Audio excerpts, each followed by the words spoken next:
আজ আমি বেঙ্গলি স্টাইলে বেগুন ভাজা বানাচ্ছি। তো বেগুনগুলোতে আমি ধুয়ে কেটে, এগুলো বড় বড় বেগুন দেশি, এগুলোতে একটু লবণ, একটু হলুদ আর একটু সামান্য লঙ্কা পাউডার লাগিয়ে এগুলোকে রেখেছি। আর আপনারা দেখছেন চৌধুরী কিচেন, সঙ্গে থাকুন। আমি কিভাবে এই বেগুন ফ্রাই করছি আপনারা দেখুন। এখন লঙ্কাটা লাল হয়ে গেছে, তার মানে তেল গরম হয়ে গেছে, দেখার জন্যই লঙ্কা দিয়েছিলাম। তো লঙ্কাটা তুলে নিলাম। এবার আমি বেগুন ভাজা চালু করছি।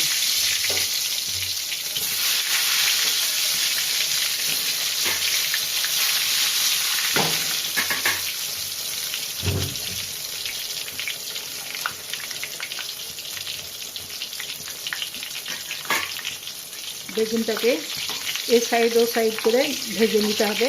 কমসে কম 5-7 মিনিট লাগবে ভাজতে।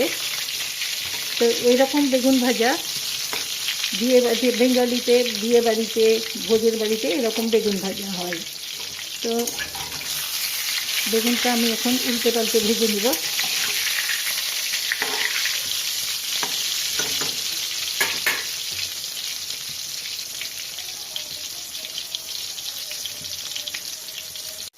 বেগুনগুলো লাল হয়ে ভাজা হয়ে গেছে, এবার আমি উঠিয়ে নিচ্ছি।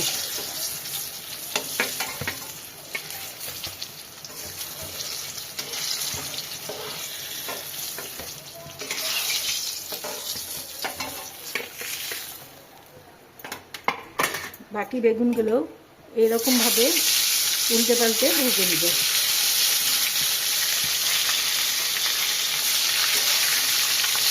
এই বেগুনগুলো ভাজতে প্রায় 5 থেকে 7 মিনিট মতো লাগবে একবার ভাজতে।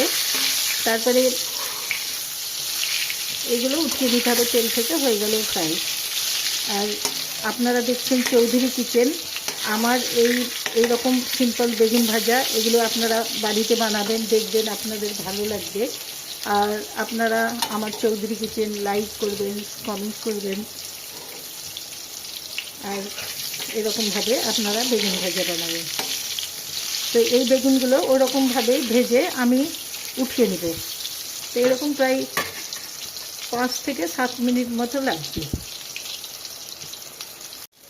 এই বেগুনগুলো ভাজা হয়ে গেছে, তো এই বেগুনগুলো আমি উঠিয়ে নিচ্ছি।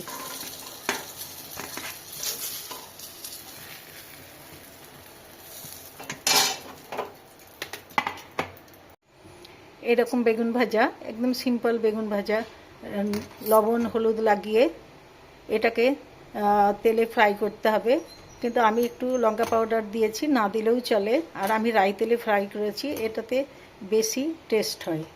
আর এইরকম বেগুন ভাজা বেঙ্গলিতে বিয়ে বাড়িতে, ভোজের বাড়িতে বানানো হয়। আর আপনারা এরকমভাবে বানাবেন, দেখবেন আপনাদেরও ভালো লাগবে। আর আমার চৌধুরী কিচেনকে লাইক করবেন, কমেন্ট করবেন। Take care, bye by.